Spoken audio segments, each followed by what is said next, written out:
Wagner. Assim que ele acabar, viu? Boa noite a todos. Coisa linda.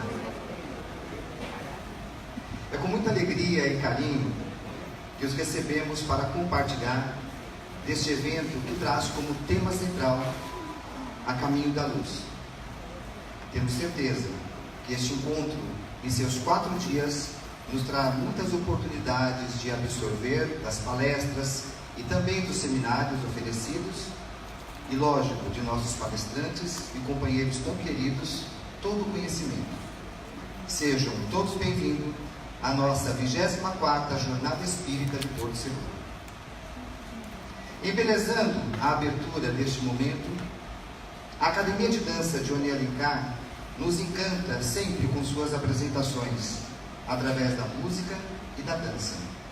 Hoje, em especial, fará uma homenagem trazendo uma coreografia com a música preferida do nosso querido Chico Xavier, representando na dança o alimento para a alma e o alento para o espírito. E assim, que as bailarinas da Academia de Dança Johnny Alencar vêm nos envolver neste momento para abrilhantar a 24ª edição da Jornada Espírita de Porto Seguro. Com vocês.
Nessas voltas eu vou cantando.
como sempre, as bailarinas da Academia de Dança de Joane Alencar, brilhando e fazendo encantar ainda mais os nossos momentos.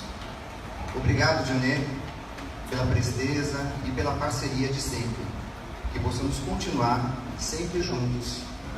Nós queríamos aproveitar para convidá-los no dia 4 e 5 de maio, aqui neste Centro de Cultura. As meninas da Academia de Dança Joane Alencar estarão fazendo uma apresentação às 19h30. Essa apresentação é para que elas possam ir para o Festival de Dança Balace, que vai ser em Camaçari. Então, todos convidados para os dias 4 e 5 de maio. Como sempre, envolvidos na música, que sempre eleva os nossos corações, as nossas vibrações, nós vamos convidar Neiva Guarez, presidente do Centro Espírita Porto da Paz, para proferir a nossa prece inicial.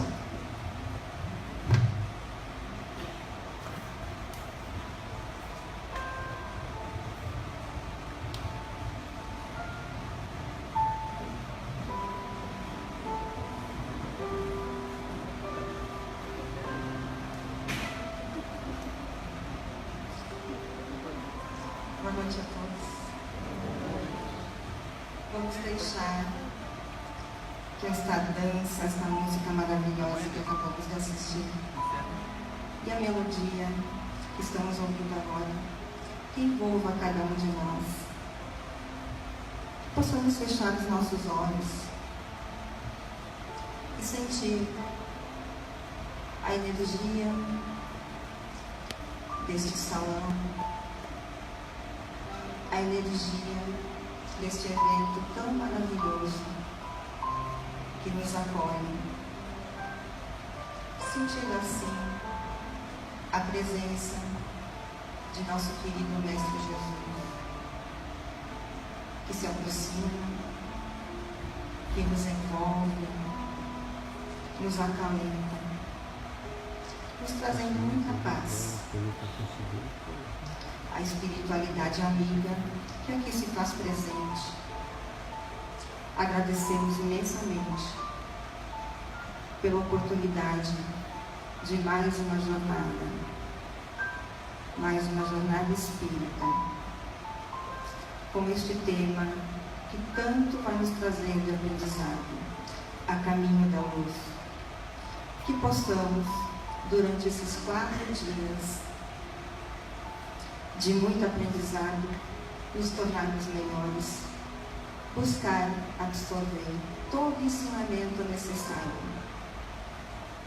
E assim, mestre, amigos espirituais que aqui se encontram, agradecemos pela oportunidade de termos amigos queridos, palestrantes, que vêm de longe nos trazer os seus conhecimentos e assim nos aperfeiçoar. Obrigada a cada um que se desloca de seus lares, deixando seu tempo de estar muitas vezes com familiares, em lazer, para estar conosco, aperfeiçoando e iluminando este evento. Obrigada, Pai querido, pela vida, pelas oportunidades, por todos que aqui se encontram, pelo auxílio recebido, pela dedicação de cada um que faz com que esse evento aconteça. Que possamos passar a todos, nesses dias, o amor que recebemos e que assim, envolvidos, possamos nos doar mais, amar mais e auxiliar sempre mais. Que este evento seja de muita paz, de muito amor, de muita harmonia e serenidade. Mestre querido, fica conosco, nos ampara, nos fortalece em todos os dias que se seguem. Que assim seja.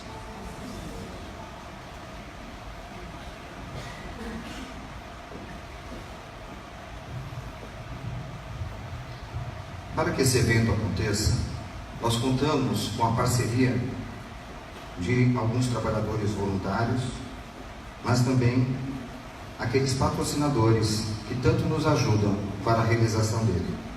São eles: 1.500 postos de serviço, a Deltur Turismo e Câmbio, a Lumita Vidraçaria e Marmoraria, Amigas do Bem, a Azul Administradora, Bem Bolados Bolos Caseiros, Bonelaria da Bahia, Bosque do Porto Praia Hotel, Canabrava Rente a Car, Cia das Sandálias, Cláudia Souto, Cristiano Manzi, Curaçao Bru, Exatel, Fazenda Guzerá, Grupo Suedes, Locamil Rente a Car, Moderna Consultoria, Curso e Treinamento, Plano Vida, Polo Empresarial Porto Seguro, Praia Mar Hotel, Rei Lux, Rio Nave, São Lázaro Empreendimentos, SP Premoldados, Tetas, Zanella e Garay Seguros. Também contamos com o apoio de Arraiana FM, Baú do Xará, Desfrute, Hotel Shalimar, PH Contabilidade, Porto Cali Praia Hotel, Rádio Porto Brasil FM, Restaurante Rabanete, Revista Bacana, Sandy Design Gráfico, TV Santa Cruz e Federação Espírita do Estado da Bahia. Registramos dessa forma os nossos mais sinceros agradecimentos pela credibilidade. Nós temos alguns avisos que achamos importantes.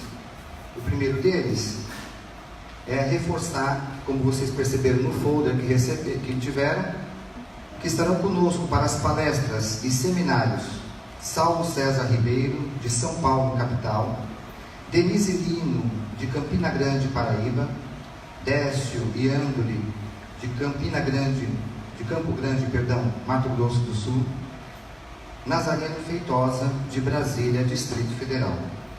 Esses são os nossos amigos e irmãos da doutrina consoladora que com certeza nos deixarão grandes reflexões.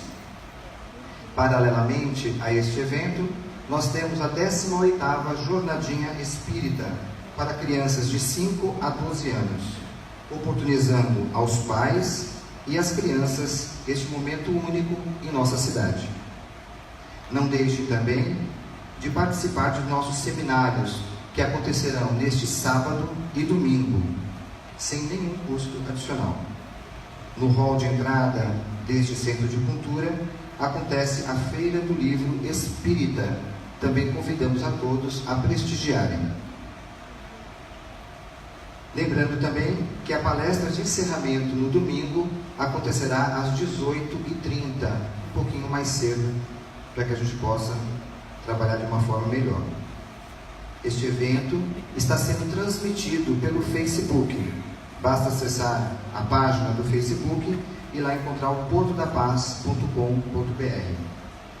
Queremos registrar também a presença da nossa prefeita Cláudia Oliveira, do nosso vice-prefeito Beto Nascimento, assim como todas as autoridades presentes ou então representadas aqui. Nós temos Jesus como o nosso modelo e o nosso guia. Durante sua vida na terra, demonstrou sempre, no seu viver e nos seus ensinamentos, que veio para indicar aos homens o roteiro para o desenvolvimento moral. É nele que encontramos consolação na fé no futuro, na confiança e na justiça de Deus. Abrimos hoje a 24ª Jornada Espírita de Porto Seguro, fundamentando nas pegadas do Mestre. Quem abordará o tema desta noite será o nosso companheiro Saulo César Ribeiro. Saulo é mestre em administração de empresas pela USP, nasceu em família espírita e desde cedo teve contato com o espiritismo. Na juventude, participou da coordenação e da fundação de grupos de jovens. Foi vice-presidente e membro do Conselho Consultivo da Federação Espírita do Distrito Federal. Atuou na formação de grupos de estudos da mediunidade e coordenação de grupos mediúnicos. É o coordenador do projeto O Evangelho por Emmanuel, publicado pela Federação Espírita Brasileira. Atualmente, tem estado na divulgação da doutrina espírita e no apoio e fundação de núcleos de estudo e pesquisa do Evangelho. Convidamos neste momento Saulo César Ribeiro para proferir a palestra Nas Pegadas do Mestre.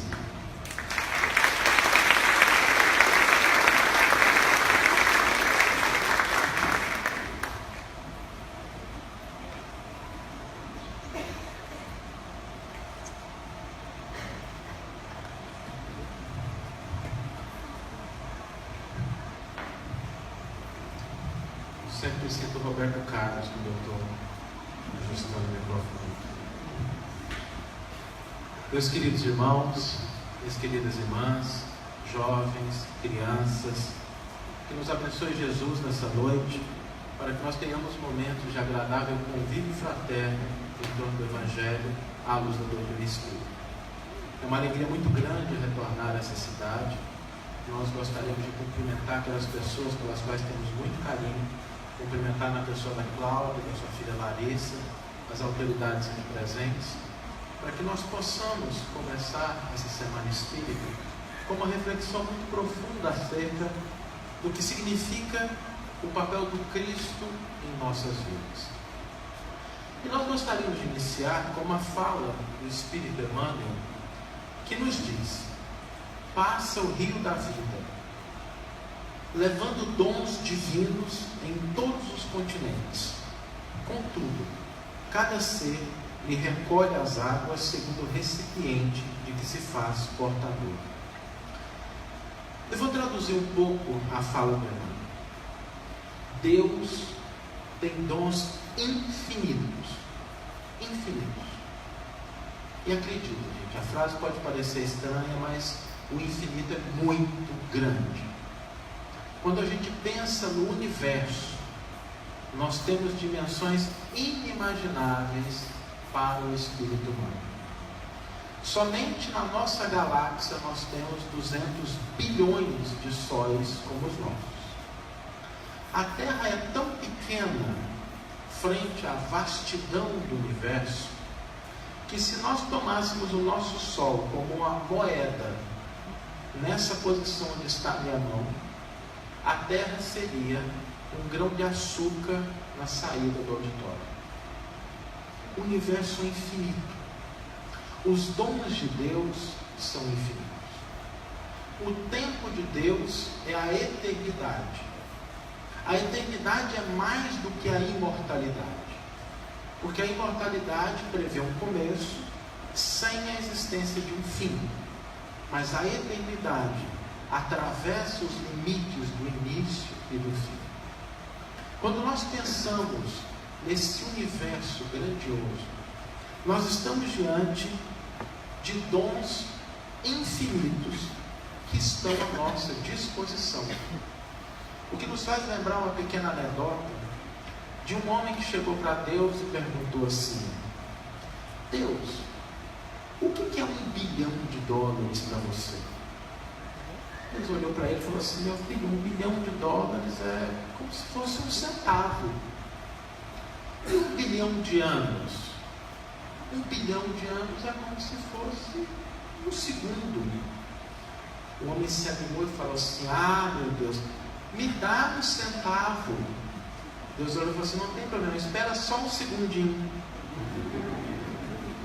Os dons divinos são infinitos. Aquilo do qual o cosmos é composto representa a casa do Criador. Além disso, a doutrina espírita nos traz uma perspectiva muito interessante, que está registrada na questão 614 do Livro dos Espíritos. Nessa questão, Allan Kardec pergunta: em que consiste a lei natural? Estava em voga na época de Kardec o justnaturalismo. Indagações de filósofos, homens de ciência, sobre se há uma lei divina, se há uma lei que vigora em todos os tempos e todos os lugares. Por isso Kardec formula essa pergunta, tentando entender a natureza dessa lei divina. E os espíritos respondem de uma maneira muito curiosa. Dizem eles: a lei natural é a lei de Deus, única verdadeira para a felicidade do homem. Indica-lhe o que ele deve fazer e o que ele não deve fazer. E ele só é infeliz quando dela se afasta.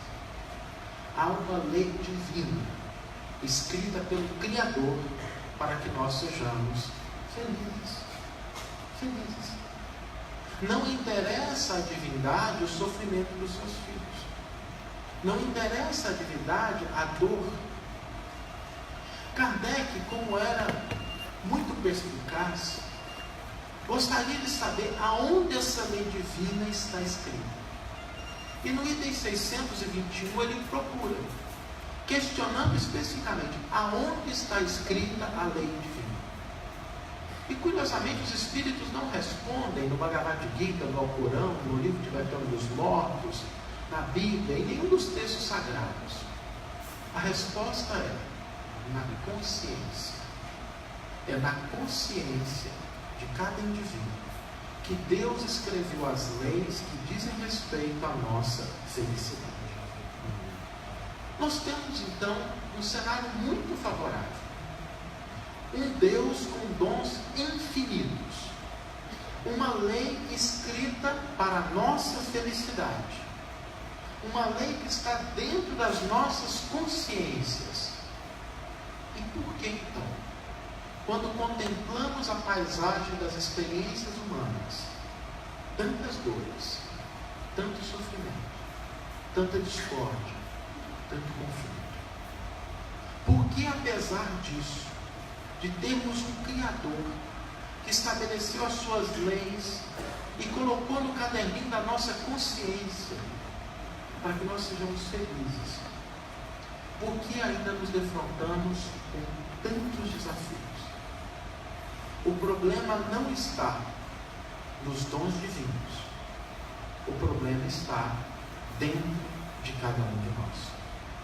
A questão fundamental não é se Deus tem condições ou não de nos tornar mais felizes, mas se nós efetivamente queremos nos tornar mais felizes. O problema é que muitas vezes nós limitamos a nossa experiência humana, restringindo aquilo que poderia ser grandioso, que poderia ser notável, que poderia ser construtivo, que poderia ser eficaz, a limitações muito estreitas. A primeira limitação é quando nós entendemos a nossa vida como esse limite estreito entre o nascimento e a morte. Como se nós fôssemos seres cuja existência começou quando nós viemos ao mundo e vai deixar de existir quando nós baixarmos o nosso corpo ao túmulo. Quando nós limitamos a experiência humana a esse período muito curto, conversemos com qualquer pessoa na casa dos seus 60, 70 anos e invariavelmente vamos descobrir que o sentimento de que a vida humana é um tempo muito curto é predominante para quem se aproxima do término dela. Talvez os jovens não tenham essa visão, mas quando pensamos em 60, 70, 80 anos, passa muito rápido. Quando nós limitamos a nossa experiência a isso, nós restringimos a nossa possibilidade de construção da felicidade. Porque começamos a agir no presente como se não houvesse um futuro. Começamos a plantar hoje sem a consciência de que tudo que semeamos um dia retornará para as nossas mãos. Se semearmos boas ações, colheremos bons frutos, seja nessa ou em outra existência. Se semearmos algo de ruim, é natural que a vida nos devolva aquilo que nós plantamos. O castigo divino? Não. para que nós compreendamos o efeito das nossas ações e reajustemos a nossa maneira de agir e se sentir em relação ao que de fato é bom.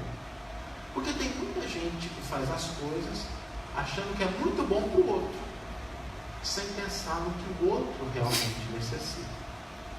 Eu visitei Minas Gerais recentemente e descobri que lá tem um limão chamado limão capeta.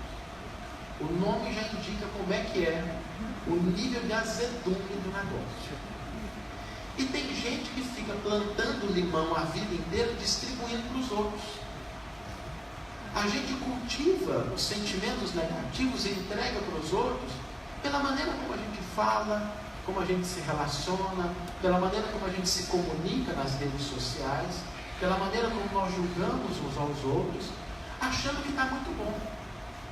Aí de vez em quando Deus pega um daqueles limõezinhos que a gente entrega para os outros, faz uma limonada, bota um pouquinho de açúcar e põe a gente para tomar. Aí a gente descobre que o negócio é muito azedo. E aí começa a reajustar a nossa forma de agir com o outro. Esse é o papel das nossas experiências. Quando nós estamos agindo no nosso cotidiano, no mundo, nós nem sempre pensamos nas consequências dos nossos atos.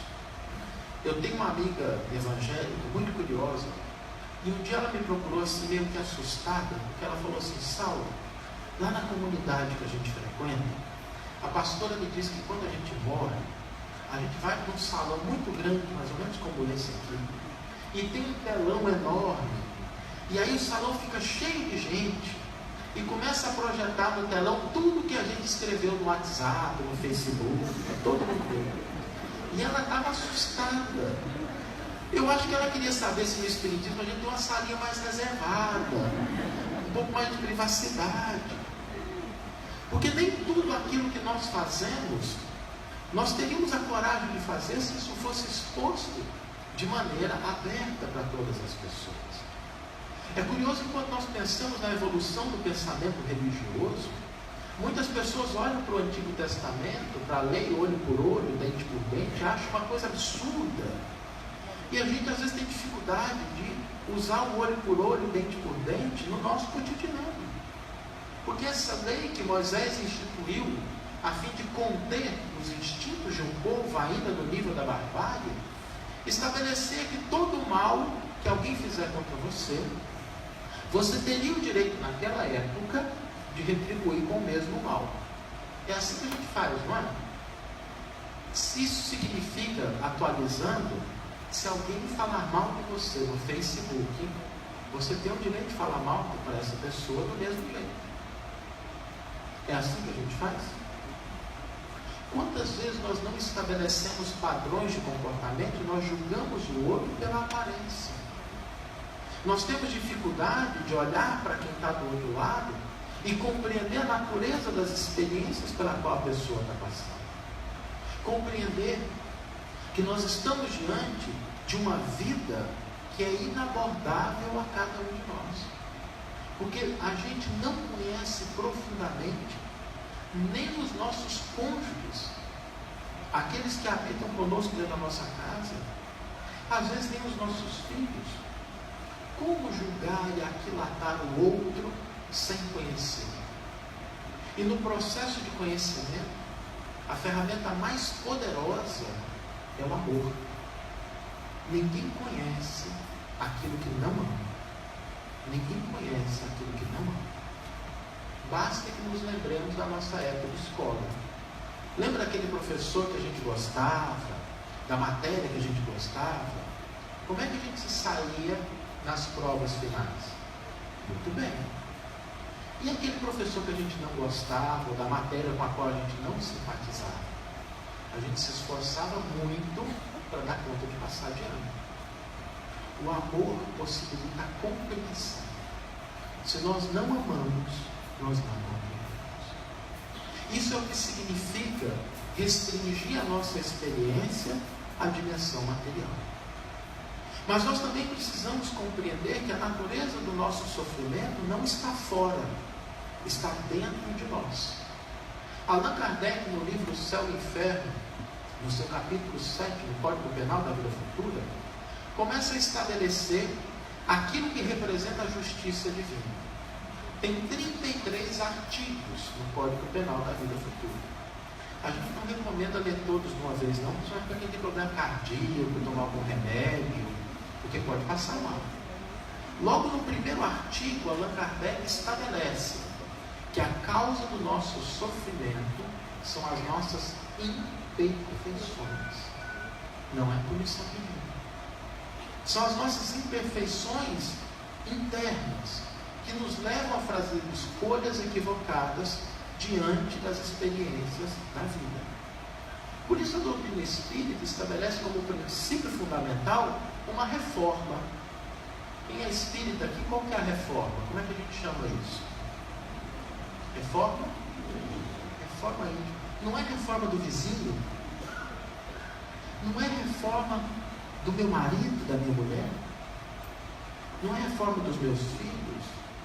Não é reforma daquele colega de trabalho, mala sem alça, que eu tenho dificuldade de encontrar? Não. É reforma íntima.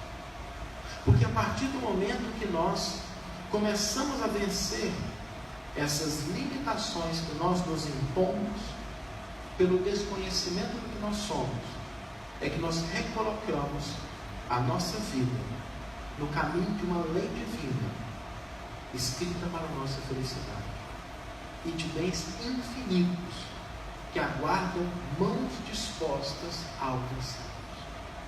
Porque não nos equivoquemos, muitas pessoas ainda desejam e querem as situações que causam sofrimento.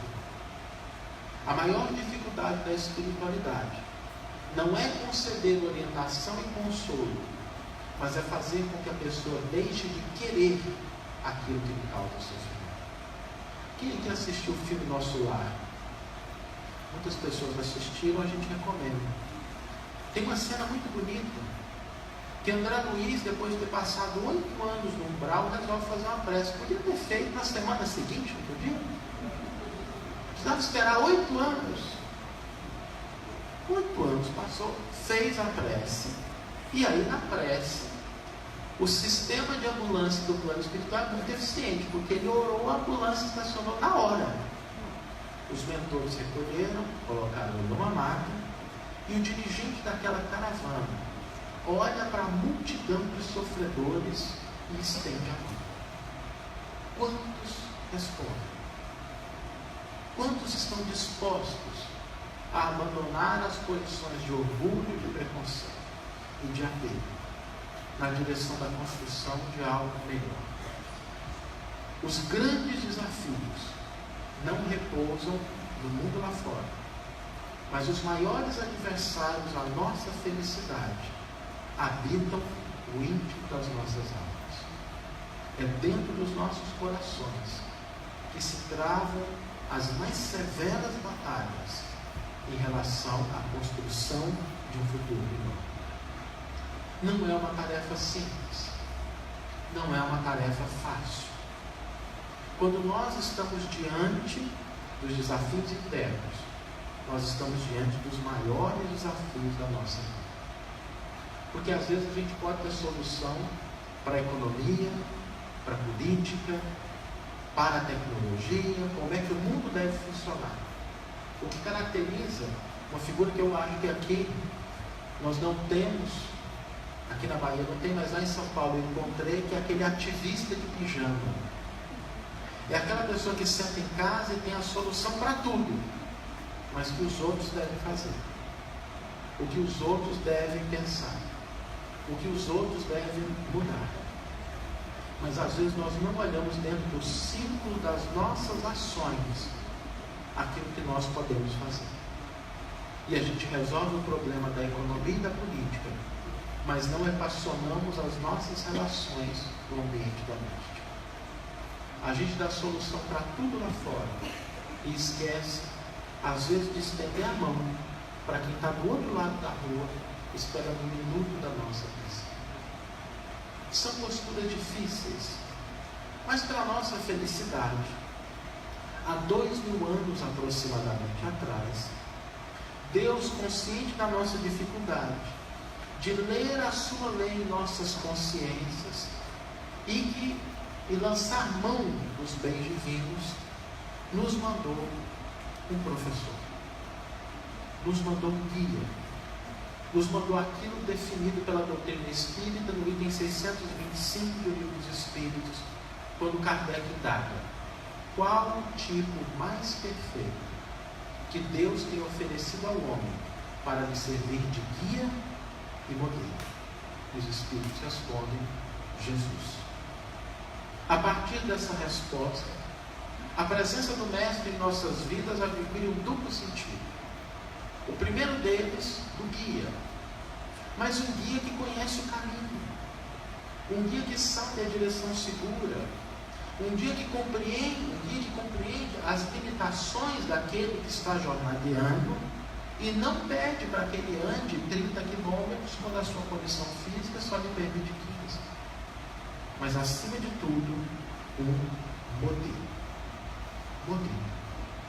A maneira pela qual Jesus viveu, que ele interagiu com as outras pessoas, que ele construiu as suas relações, deve servir para cada um de nós como um padrão de conduta no cotidiano das nossas vidas. Mas para que nós nos aproximemos da figura do Cristo, é preciso ter algumas informações sobre Jesus. E se nós recorrermos aos ambientes da história humana, aos historiadores, Plínio Jovem, Suetônio, todos aqueles que escreveram a época de Jesus, Flávio José, e a gente reunir tudo o que os historiadores registraram sobre a vida de Jesus, não dá mais do que uma página e meia. É curioso, porque a figura de Jesus foi tão importante na humanidade, que hoje nós separamos o nosso tempo e o nosso calendário em antes de Cristo e depois de Cristo. Quando nós falamos que estamos no ano 2019, é 2019 depois de Jesus e o período antes de Jesus. Ernesto Renan, que foi membro da Academia Francesa de Letras, sintetizou isso muito bem quando nos diz que Jesus foi tão grande, mas tão grande, que ele não coube na história. Ele dividiu a história humana em antes e depois dele. Mas aqueles que conviveram com Jesus não conseguiram captar a grandiosidade daquela criatura. Porque muitas vezes os nossos olhos se dirigem para a notoriedade pública e esquecemos de analisar as coisas simples e às vezes mais importantes que estão à nossa disposição. A gente busca a fama, as posições de poder, esquecendo que existem verdadeiros milagres na posição mais simples, na incógnita do cotidiano. É muito curioso isso. Quando eu olho a literatura espírita, eu começo a ficar até um pouco preocupado, porque parece que os papéis se invertem. Quem se lembra da mãe de André Luiz? Era uma dona de casa, cuidava dos afazeres domésticos, mantinha a harmonia do lar. André Luiz, que era filho dela, era médico, tinha uma posição de notoriedade na sociedade, era respeitado, tinha um diploma, morreu e foi para o Brau. A mãe dele nem para o nosso lar foi, que é o nosso sonho de consumo, não é? Desencarnar e ter pelo menos um apartamentozinho ali, um sofazinho para poder ficar, já está ótimo. Nem lá ela não estava numa esfera acima de nosso lar, indescritível para a linguagem humana. É muito curioso isso, porque às vezes as posições de notoriedade não são garantias de sucesso espiritual. Emmanuel desencarnou em situações complicadas como o Publio Lemos, Paulo de Tarso também. Aliás, eu fiquei muito preocupado porque eu descobri que a gente, como homem, tem algum problema, né? Porque na literatura espírita, sempre que tem um casal, a mulher desencarna, vai para as esferas superiores, o homem desencarna e vai para o Brau. Eu comecei a ficar um pouco preocupado depois que eu constatei que, estatisticamente, a posição masculina não é das mais favoráveis. Essa dificuldade que nós temos É porque nem sempre nós conseguimos nos aproximar do Cristo com os recursos que nós temos.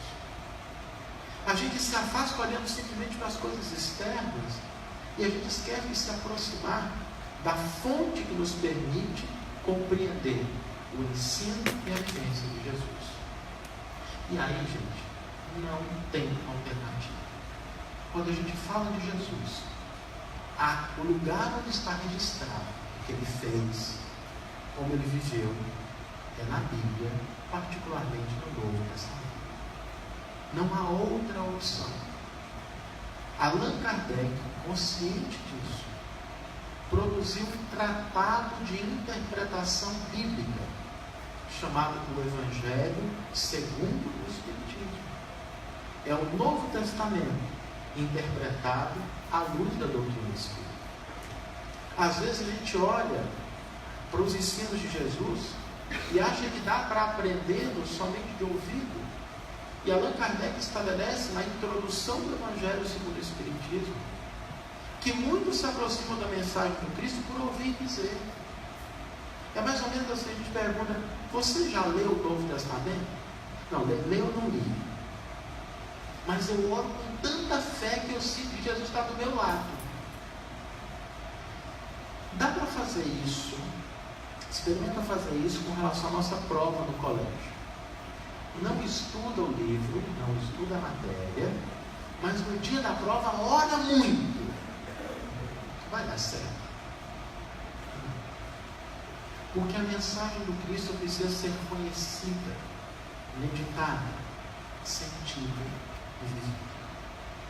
Quando nós nos aproximamos da figura do Mestre, nós temos que buscar o acesso naquilo que está disponível para cada um de nós, que são as experiências e os registros daqueles que conviveram direto ou indiretamente com Jesus e nos legaram os exemplos da sua vida. E é dentro desses exemplos que nós vamos entender a missão do Cristo enquanto orientador e guia, quando Ele nos diz: eu vim para que tenhais vida, e vida em abundância. Eu vim para que tenhais vida, e que a tenham em abundância. A proposta de Jesus é despertar em nossas consciências aquilo que representa essa lei divina que nós já trazemos, mas que muitas vezes nós ocultamos e esquecemos diante das muitas coisas do mundo que chamam a nossa atenção. Porque às vezes é difícil ouvir a voz da consciência. A gente escuta o rádio, a televisão, o YouTube, o podcast, mas quando nós temos que ouvir a nossa consciência, nós precisamos de silêncio interior. Porque Deus não concorre com as vaidades humanas. Para ouvir a voz de Deus é preciso internalização. Jesus nos dizia: quando fores orar, adentra o interior do teu quarto, apaga a luz, e vosso Pai que enxerga no segredo dirá o que necessitas. É preciso abrir um espaço para nos conhecermos, saber quem somos. E esse espaço só se concretiza se nós abrirmos em nossa vida um tempo para esse tipo de reflexão. Jesus veio nos legar um exemplo, porque foi Ele mesmo que disse: não vim destruir a lei dos profetas, mas dar-lhes cumprimento. A palavra no aramaico não é nem um cumprimento como a gente entende hoje, é no sentido de completar, encher o balde, encher o copo, é colocar aquilo na sua totalidade. O que significa nós não nos restringirmos ao conhecimento intelectual, mas agregarmos ao que nós conhecemos a vivência cotidiana. Emmanuel, no prefácio do livro Caminho, Verdade e Vida, nos diz que por louvá-lo a Jesus nos templos e menoscabá-lo nas ruas, é que temos fracassado 1000 vezes. Jesus não fazia distinção entre o templo e a oficina. Todo mundo era ao mesmo tempo o seu altar de orações e a sua oficina de trabalho.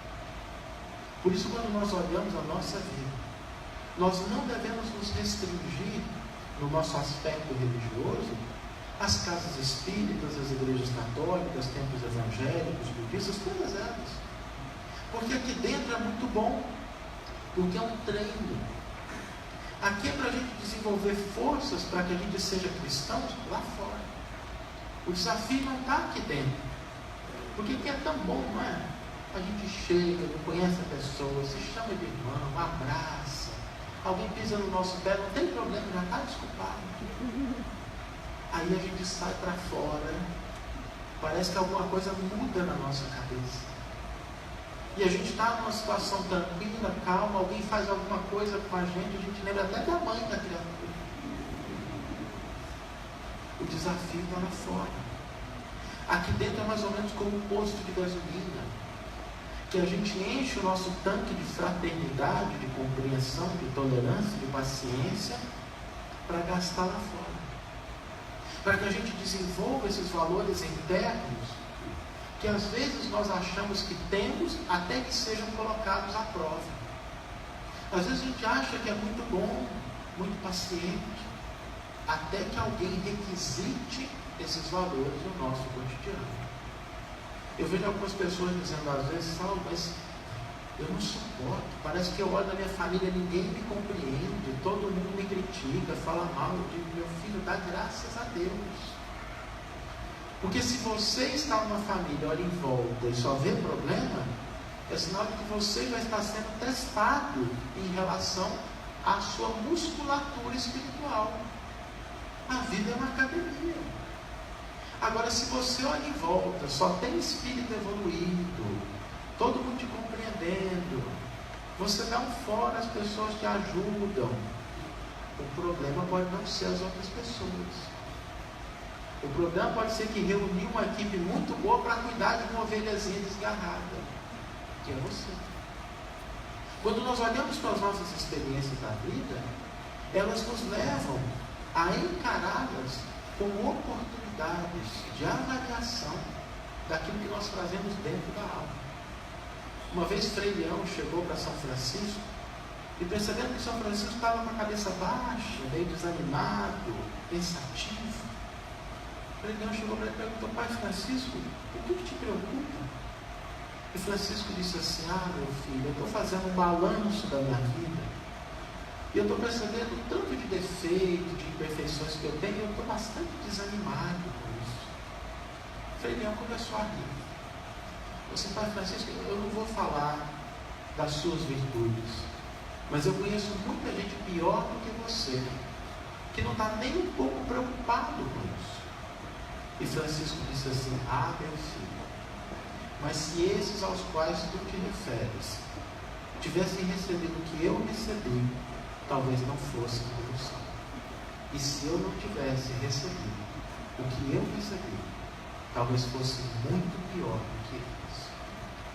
Cada um de nós que temos a oportunidade do contato com o ensino do Cristo, temos um roteiro seguro para as nossas vidas. Pela forma como Jesus viveu, pela forma como Jesus se relacionou com as outras pessoas. A começar do seu nascimento. Jesus nasceu numa manjedoura. E manjedoura é tão bonito em época de Natal, não é?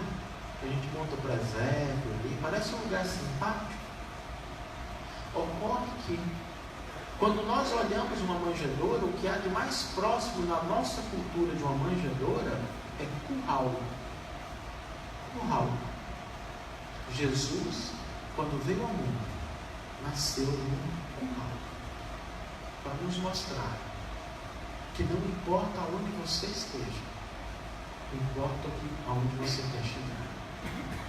Que não importa as limitações materiais que você tenha, ele começou do nada e transformou.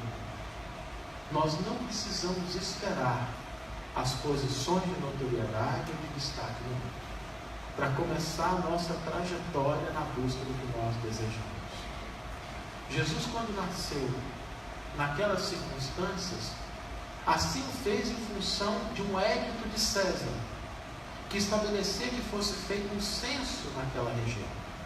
E José e Maria desceram então de Nazaré para Belém, atendendo a uma imposição legal. uma imposição jurídica, cujo propósito era que se pagassem mais impostos. Porque no mundo antigo, o objetivo do censo é estabelecer quantas pessoas existiam para que o império pudesse ajustar o volume de impostos que cobraria daquela região. Mais ou menos 200 quilômetros. Maria no último mês de gravidez. Hoje, se uma mulher está com 8 meses de gravidez, chega para o médico e fala assim: eu tenho que fazer uma viagem para São Paulo, 2 horas de avião, posso ir? O que o médico diz? Não, olha, toma cuidado, acho que melhor você não ir. Maria fez uma viagem de vários dias, até que sentada no lombo do animal, para atender uma imposição legal. Porque se nós vivemos em sociedade, nós não podemos esquecer das nossas responsabilidades como cidadãos. Porque ninguém vive isoladamente. Nós estamos aqui hoje num ambiente confortável. E a luz que nos ilumina é o resultado do trabalho de mãos desconhecidas nas usinas. Pessoas que a gente não conhece, cujo esforço hoje nos proporciona o bem-estar. As mãos que pintaram a parede, que limparam as cadeiras, são desconhecidas. Nós vivemos conectados, e por isso é importante o respeito à ordem, à civilidade, sem a qual as nossas construções sociais seriam impossíveis. Esse é o exemplo do nascimento de Jesus. Mas há um outro exemplo do próprio Cristo. Porque na medida em que José e Maria descem de Nazaré para Belém, as condições nas quais ele viria ao mundo seriam muito diversas. Não teria o apoio de familiares, o conforto do lar, os recursos que talvez necessitasse, para nos mostrar que quando o nosso propósito é servir, é fazer o bem, nós não impomos condições. Jesus não estabeleceu nenhuma exigência, apesar de ser o governador espiritual do orbe. Poderia ter escolhido qualquer lugar para o seu ensino, mas não estabeleceu condições para se entregar à humanidade. É mais ou menos assim que a gente faz, né? Quando a gente vai fazer alguma coisa para o outro, a gente faz absolutamente sem interesse. Às vezes é tão ao contrário, que a gente estabelece o interesse antes para agir depois. Eu vejo às vezes algumas pessoas dizendo assim: não, mas eu amo fulano mais do que a minha própria vida. Cuidado. Se alguém te disser isso, a hora que a conta chegar, ela pode ser muito alta. Não existem condições para o serviço do bem. Jesus, quando tinha 11 anos, foi ao templo de Jerusalém conversar com os doutores da lei. E ali demonstrou todo o seu conhecimento das leis divinas. E a gente fica se perguntando: como alguém com tanto conhecimento abre mão da sua posição e encarna como qualquer um de nós? Jesus nos mostra aí algo muito importante nas nossas vidas. Que não importa a posição que tenhamos, podemos ser a posição política mais alta ou a indigência. Todos nós temos responsabilidades inalienáveis. Responsabilidades que nós não podemos delegar. Porque quando chegou o momento de trazer a mensagem do amor à terra, não poderia haver falha. Jesus vem pessoalmente, mostrando que mesmo ele tinha responsabilidades e tarefas que não poderia transferir a outros. E quais são as nossas? Quais são as nossas responsabilidades inalienáveis? Os pais sabem disso. As mães sabem disso. Não dá para a gente delegar a tarefa de educar um filho, de educar uma filha, à empregada doméstica, à professora. Porque se nós recebemos alguém dentro da nossa casa, a responsabilidade de educar, ela é nossa. a responsabilidade de oferecer o que nós temos de melhor é nossa.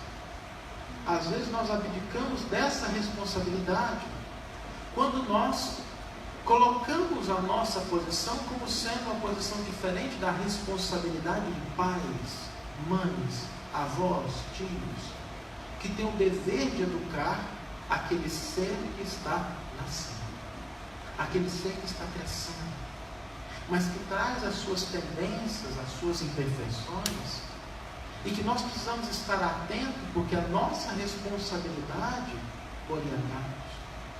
A gente vê com muita preocupação alguns pais que têm uma determinada corrente religiosa e falam assim: não, eu não vou levar meu filho, porque quando ele for maior, ele escolhe que religião vai seguir. E a gente que é espírita sabe que a escolha aconteceu antes daquele espírito encarnar naquela família. Permitam-me um relato pessoal. Eu tenho hoje um filho com 14 anos, e quando ele tinha 5 anos, começou a me dar muito trabalho para ir na evangelização. E começou a dizer: pai, eu não quero ir, a tia é chata, eu não gosto dos coleguinhas, eu gosto de fazer outras coisas. E aí eu comecei a argumentar, né? Pai espírita tem que argumentar, tem que falar. Se fosse a minha avó, teria resolvido isso com uma chinelada. Mas como a gente não pode, eu comecei a falar com ele. Depois de 30 minutos de conversa, eu tinha esgotado os meus argumentos. Eu não sabia mais o que dizer. Percebi que ia ser derrotado. Aí talvez um ato de desespero, eu peguei ele, coloquei sentado em cima da mesa, pus o dedo no nariz e disse assim: meu filho, quando você decidiu reencarnar, você sabia que eu era espírito. Você veio porque você quis. Agora você vai na evangelização. Eu acho que ele não entendeu nada, mas nunca mais me deu problema. Porque nós temos responsabilidades intransferíveis. E essas responsabilidades estão quase sempre nas nossas relações humanas, naquilo que nós temos condições de fazer nos círculos mais próximos do nosso contato. Jesus, cumprindo aquela responsabilidade, nos mostra essa importância de que nós façamos um levantamento nas nossas vidas e entendamos o que de fato diz respeito ao nosso trabalho, ao nosso compromisso individual. Porque nós vamos começar a perceber que tudo em nossa vida favorece aquele propósito. Eu sei que aqui em Porto Seguro não acontece isso, mas lá em São Paulo, às vezes a pessoa vai no centro, vai numa palestra e fica pensando assim: meu marido bem que podia estar aqui. Isso que a pessoa falou foi para minha mãe. E a gente esquece que se nós estamos em um lugar, é porque aquilo tem a ver conosco. As lições e experiências dizem respeito a esses apoios que a divindade nos dá, fortalecendo para que nós possamos cumprir a parte que nos cabe. Jesus, antes de iniciar o seu ministério, ele passa 40 dias no deserto, solitário, sozinho, mostrando que antes de qualquer empreitada humana, é preciso recolhermos ao nosso íntimo a meditação e a oração, para o fortalecimento daquilo que nós trazemos dentro da alma. Quão bom seria se antes de cada dia, quando nós acordamos, nós pudéssemos passar 40 segundos, 40 minutos, avaliando como nós estamos, o que já temos de conquistas, aquilo que nós temos de construção, quais os desafios que estão à nossa frente, para nos preparar para as atividades, para que nós não sejamos pegos nos improvisos, na impulsividade, que muitas vezes nos custa caro. Jesus, quando passa 40 dias, ele luta com as tentações, mostrando que todos nós as teremos. Se nem Jesus se viu livre dos desafios, quem dirá nós? Mas quando nós olhamos para esses desafios, o desafio que nós trazemos, algumas pessoas às vezes acreditam que para iniciar uma determinada tarefa a gente tem que ser puro e perfeito. O que é um equívoco em relação àquilo que Allan Kardec define como sendo o verdadeiro espírita. Diz o codificador: reconhece-se o verdadeiro espírita pela sua transformação moral e pelos esforços que emprega em domar as suas más inclinações, porque todos as temos. Se estamos encarnados, é porque temos desafios. E o trabalho é aquilo que nos permite nos melhorar, vencer os desafios. A gente não precisa esperar ficar perfeito para começar a trabalhar. A gente trabalha no bem para se aperfeiçoar, preparando-nos intimamente. Jesus não se relacionou com pessoas perfeitas. Basta que nos lembremos do círculo mais íntimo. Judas, um dos 12, traiu Jesus. Tomé duvidou. Pedro negou Jesus mesmo diante do aviso do Cristo. Pedro, antes do galo cante, Pedro, tu me negarás 3 vezes. E mesmo diante do aviso, Pedro fraqueja. Maria de Magdala vinha de uma vida dissoluta, mas Jesus nunca afastou nenhum desses companheiros, porque enxergava na criatura humana não o que ela era, mas o que ela seria. É nas mãos de Pedro, o companheiro titubeante das primeiras horas, que ele entrega a condução do colégio apostólico depois da sua saída. Porque Jesus não vê em nós aquilo que nós somos, mas aquilo que nós podemos ser, nos convidando a olhar uns para os outros da mesma forma. Olhar para o outro não pela condição daquilo que ele é, mas do que ele se tornará um dia. Porque estabelece a doutrina espírita que todos nós seremos anjos um dia, salvas até aquele senador. E quando ele for anjo, ele vai olhar para trás e pensar assim: quem me ajudou a chegar onde eu estou? Eu morei muito tempo em Brasília, e Brasília tem um céu muito bonito, muito bonito. Talvez pela altitude, é muito comum ao pôr do sol você ver carros parados na rua e as pessoas descendo tirando foto do pôr do sol. E um dia eu estava passando pela esplanada do ministério, um sol maravilhoso, e eu comecei a contemplar aquela beleza e imaginando, de onde vinha aquilo. Eu acho que em função de todas as orações de incentivo que os brasileiros mandam para as pessoas que trabalham em Brasília, não é? Porque a gente sempre pensa muito bem das pessoas que ocupam cargos políticos, que estão trabalhando. Eu fico imaginando que se uma daquelas pessoas que tem temporariamente o poder humano em suas mãos dependesse de uma oração para tomar uma decisão correta, eu não sei se ele encontraria.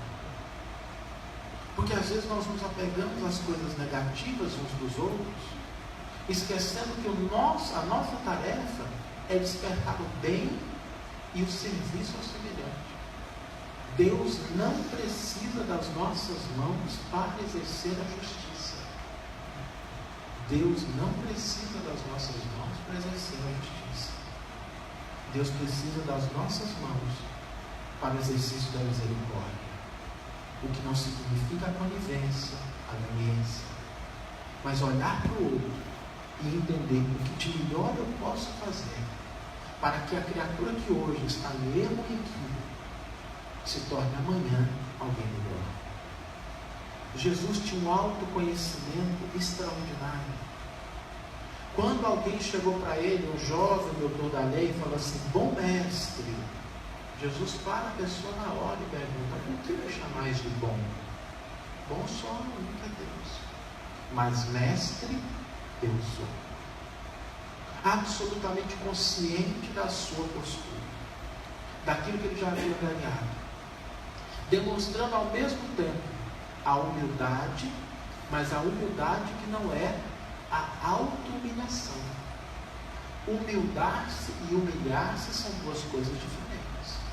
A pessoa verdadeiramente humilde, ela sabe o que ela dá conta e o que ela não dá conta, e ela anseia pelas oportunidades de crescimento. A pessoa que se humilha carrega a síndrome do coitadinho. A gente chega para ele e fala assim, vamos fazer tal coisa. Quem sou eu? Tão imperfeito assim, para fazer essa atividade. Tem uma frase que eu acho muito interessante. A gente pergunta para a pessoa assim, você é espírita? Estou tentando ser. Eu nunca entendi o que é isso. Porque ser espírita é tentar assimilar. Jesus, quando dá essa demonstração de autoconhecimento, nos convida a ser humildes, mas fazer aquilo que nós somos capazes de realizar. Jesus tinha uma absoluta confiança no poder divino. Quando Pilatos, diante do silêncio do Cristo, começa a dizer para ele, por que você fica calado? Você não sabe que eu tenho direito sobre a sua vida ou sua morte? Eu sou a pessoa mais importante agora nesse momento, é o que Pilatos queria dizer. Jesus levanta os olhos para aquele homem e diz, nenhum poder tu teria sobre mim, se não houvesse sido primeiro lhe concedido por meu Pai que está nos céus. Porque quem governa o mundo é Deus. Quem governa o mundo é Deus. Não há nada que nenhum ser humano possa fazer que vá contrariamente aos desígnios divinos. Quando Deus diz assim, chega meu filho, é porque chega. Quando Deus fala assim, olha, não dá mais, é porque não dá mais. E aí a gente acorda do outro lado da vida. Jesus falava para as pessoas por parábolas, porque entendia os diferentes níveis em que cada criatura está. A alguns utilizava a parábola, a outros a cura material necessária ao fortalecimento da fé. Aqueles que já tinham condições falavam de uma maneira mais ampla. Porque nenhum de nós está no mesmo patamar que o outro. Quando nós olhamos uns para os outros, cada um de nós está em um patamar evolutivo diferente. E quem de nós pode afirmar que o outro está melhor ou pior em relação à sua trajetória espiritual, sendo que nós não temos acesso às nossas últimas reencarnações, nem às nossas, quem dirá do outro? Às vezes a gente olha para uma pessoa e fala assim, mas fulano é uma peste, não faz nada de bom. E a espiritualidade diz assim, graças a Deus, já parou de fazer bobagem e agora não faz nada. Está no 0 a 0, está ótimo. Já melhorou bastante. E a gente no 0 a 0, quando podia estar fazendo alguma coisa. Jesus reconhecia os diferentes graus da criatura humana. Jesus despediu-se desse mundo na cruz, mostrando o sacrifício extremo, que é de entregar a própria vida, não é de morrer, que morrer é fácil, desencarnar é simples, mas entregar a vida a serviço do semelhante é um sacrifício. E o maior sacrifício que nós podemos fazer é o sacrifício de sair da nossa zona de conforto e começar a fazer algo em favor do semelhante. A começar pelo perdão. O perdão que não é uma carta de alforria em relação ao comportamento do outro. As últimas palavras do Cristo na cruz são aquelas que ele se refere a Deus e olhando para o alto diz assim, Pai, perdoa-os, porque eles não sabem o que fazem. Mostrando que é impossível ascender espiritualmente sem ser capaz de perdoar. Porque o perdão não liberta o outro, liberta aquele que perdoa. O outro terá que ajustar a sua vida perante a própria consciência, é inevitável. Mas às vezes nós não somos capazes de lidar com aquela situação de uma maneira adequada, a gente se envolve num círculo vicioso, alguém me agride, eu agrido ele, ele me agride de volta. E eu já encontrei em reunião mediúnica espíritos que estão há 700 anos vinculados nos círculos de vingança. O perdão liberta a criatura e recoloca o agressor nas mãos de Deus. Jesus nos mostrou que o trabalho é um trabalho constante, porque depois de ter desencarnado na cruz, morrido na cruz, Ele volta e continua trabalhando. Até hoje. Esperando que nós, compreendendo os seus ensinos, possamos despertar essa lei divina em nossos corações e caminhar na direção da nossa felicidade. Nós teremos uma jornada espírita pela frente, em que passarão por aqui várias pessoas, trazendo informações úteis. Mas se uma coisa nós pudéssemos pedir no início dessa jornada, é que nós não nos esqueçamos de que aquilo que nós teremos aqui são orientações para que nós possamos agir de maneira diferente lá fora. Aqui é treino, lá fora é o jogo da vida. Aproveitemos essas oportunidades de estarmos mais próximos daquilo que pode nos convidar a uma felicidade real. Não é fácil, não é simples. Mas diante dos desafios da vida, nós também temos um grande exemplo de Jesus em relação a uma fonte inesgotável de orientação e de força, a oração. E foi Ele que nos ensinou a dizer, nos momentos mais difíceis e desafiadores, Pai nosso que estás nos céus, na luz dos sóis infinitos, Pai de todos os aflitos nesse mundo de escassez, santificado seja, Senhor, o teu nome sublime, que em todo o universo exprime concórdia, ternura e amor. Venha, Senhor, ao nosso coração o teu reino de felicidade, de paz e de claridade na senda da redenção. Cumpra-se, Senhor, o teu mandamento, que não vacile, que não erra, assim no céu como em toda a terra de luta e sofrimento. Livra-nos, Senhor, de todos os males, dá-nos o pão no caminho, mas que seja ele forjado na luz, no carinho e no trabalho espiritual. Perdoa, Senhor, nossos débitos tenebrosos de passados escabrosos de iniquidade e de dor, pois hoje não só cremos, mas pelas luzes da doutrina espírita sabemos que a promessa da verdade são as luzes da imortalidade. Teve fim a escura morte, que de fato é vida de outra sorte. Não mais uma noite escura na eternidade, mas dia e sublime claridade. Auxilia-nos, Senhor, também, no exercício do sentimento cristão, a amar todo e qualquer irmão, mesmo aquele que caminha longe do bem. Pois sabemos, Senhor, que quem sofre, quem erra, quem reclama, quem se desespera, chegará também à perfeição pela lei da reencarnação. E ao nosso Mestre Jesus, modelo e guia de toda a humanidade, exemplo de doação e de bondade, rogamos, dispensa-nos, Senhor, hoje e sempre, nas bênçãos de todos. Muito obrigado.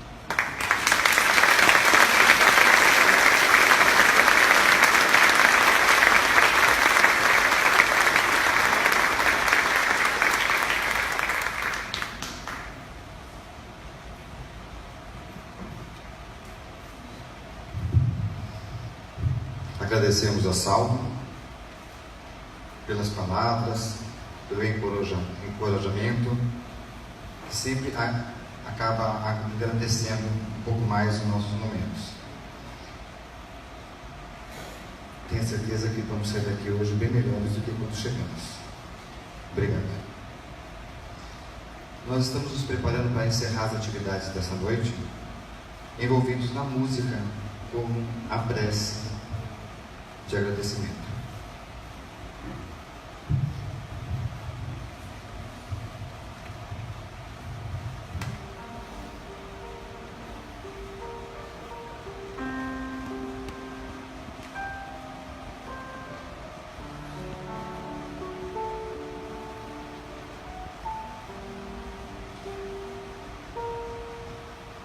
Meu semblante sereno, tua voz macia, os gestos tranquilos, a luz que nos guia, tuas mãos benditas, as mensagens de amor que trouxeram carinho e conforto. Quem é esse ser? Era só caridade, palavra divina, missão de humildade. Quem é esse ser? O seu nome é Francisco, nosso amigo Chico Xavier. Chico, irmão Chico, tua vida dedicada a Jesus, força e paz, amparo e abrigo, teu caminho nos conduz, esperança, claridade, ilumina aos irmãos seus. E hoje ele tem o seu ninho, e como um passarinho louva a Deus.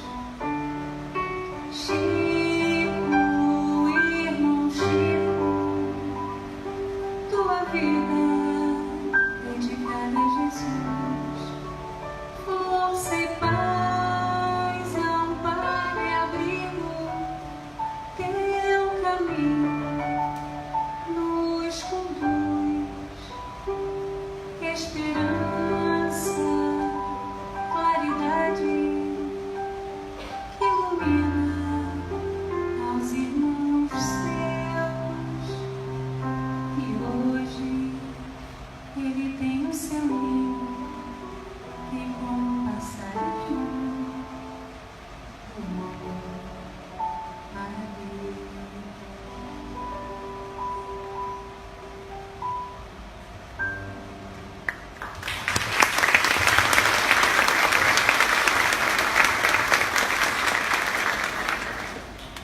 Obrigado pela presença de todos. Queremos agradecer imensamente por estar aqui conosco. E até amanhã, às 19h30, na segunda noite da Jornada Espírita de Porto Seguro.